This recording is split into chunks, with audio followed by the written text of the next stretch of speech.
Šodien Vecpils trasē Liepājas puses žurnālistiem klātienē bija iespēja apskatīt ne tikai iespaidīgās un ziemīgās dabas ainavas vietā, kur drīz plosīsies Eiropas labākie autosportisti, bet arī redzēt, kā Liepājas mērs Uldis Sasks pats sēžas pie rallija mašīnas stūres. Šodien vienkārši tāds treniņu izbrauciens, vai tomēr tam ir kaut kādi tālajošāki mērķi un uzdevumi?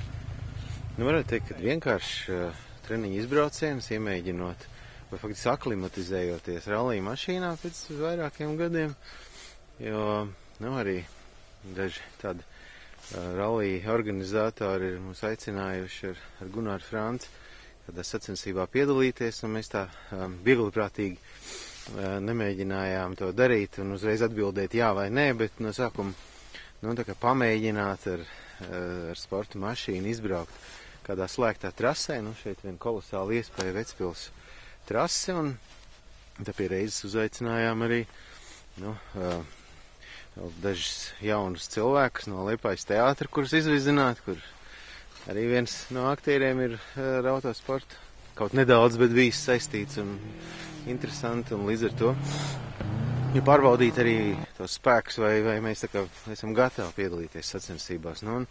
Faktiski esam pabraucot pa Vecpils ātruma posmiem, tos, ko mēs jau daudzus gadus ar Gunāru esam vagojuši, kā saka, rallija mašīnām, ļoti dažādām, ar Žigulīšiem, ar Audi, ar Fordu, ar Subaru un tagad atkal ar Subaru.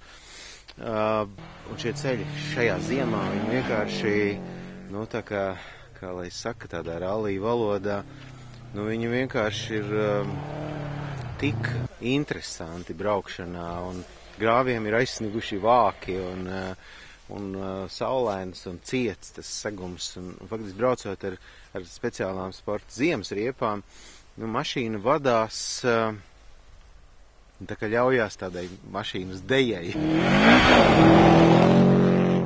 4 uz labais 3 trampolins. Stūrmaņa lomā šoreiz iejutās Liepājas teātra aktieri Signe Ruicēna un Viktors Elers. Vai tā bija pirmā reize, kad tu tā izmēģināji, kā tas ir sēdēt, iejusties stūrmaņa ādā rallija mašīnā? Pirmo reizi, tiešām.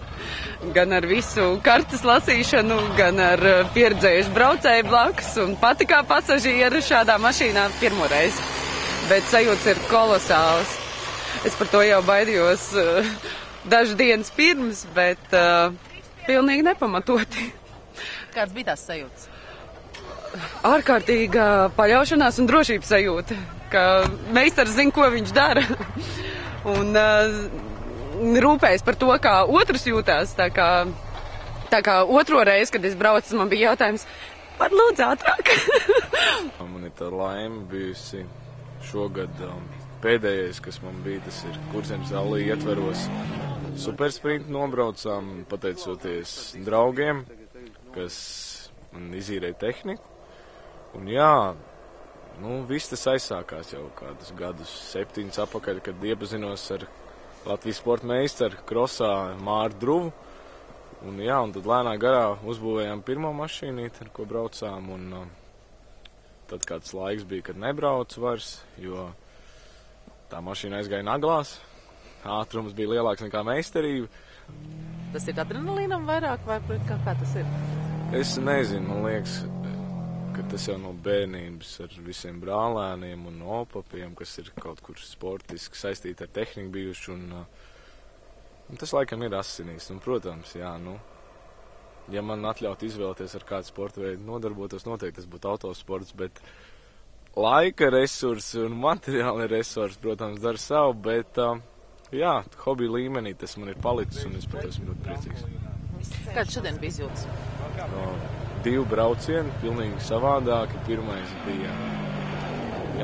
bija vairāk tāds interesants tajā ziņā, ka es lasīju pirmoreiz karti, jo tajā autosporta veidā, ko es braucu, tur nebija stūrmanis.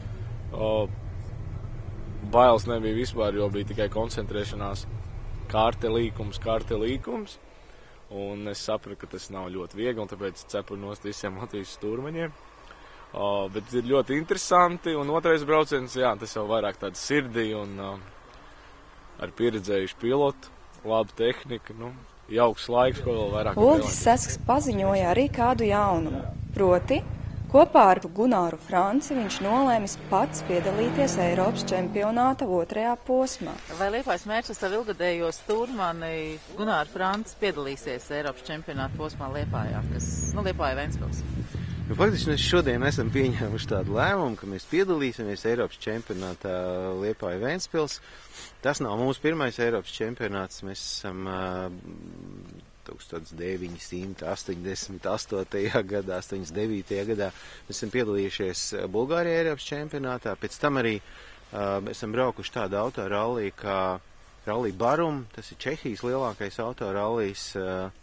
Un, protams, arī šeit Latvijā, tad, kad Liepāja un Kurzeme pārveidojās jau par tādu, gan Latvijas, gan PSRS, gan Eiropas čempionātu, arī tur esam startējuši. Un šī būs viena tāda epizode mūsu rallija dzīvē.